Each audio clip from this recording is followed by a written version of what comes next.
পাকা আমের সিজনে যদি আমফুরুলি না খেয়েছি তাহলে কিন্তু এটা অসম্পূর্ণ থেকে যাবে। তো বানিয়ে নেব আজকের আমফুরুলি। তো তার জন্য লাগবে আমার দুটো পাকা আম। এখানে 500 গ্রাম ওজন হয়েছে। আমটাকে খুব ভালো করে ধুয়ে মুখটাকে কেটে বাদ দিয়ে খোসাটা ভালো করে ছাড়িয়ে নিয়েছি। আর একটা মিক্সিং জারের মধ্যে এইভাবে চেপে চেপে পাল্পটাকে বের করে নেব। খুব সহজভাবেই হয়ে গেল। তো এইবারে এই পাল্পটাকে ভালো করে মিক্সিতে ঘুরিয়ে নিতে হবে। আর ঘোরানো হয়ে গেলে এইভাবে একটু ছেঁকে নিতে হবে দানা ভাব গোটা ভাব আছে কি না।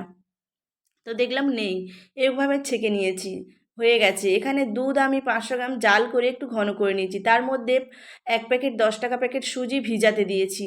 তো ভিজে গেছে, সুজিটা একদম নরম হয়ে গেছে, ওর মধ্যে আমের পাল্প, চিনি, লবণ আর দিয়েছি 3 বাটি ময়দা, ছোট বাটির 3 বাটি ময়দা দিয়েছি। তো এইভাবে নরম নরম করে আমফুরুলির জন্য ব্যাটারটা রেডি করে নিলাম। এবার তেলটাকে গরম হয়ে গেছে, এইভাবে একটা একটা করে দিয়ে আমফুরুলি আমি ভেজে নিলাম। আমফুরুলিটা দেখো, যাদের দাঁত নেই তারাও খেতে পারবে, এত সফট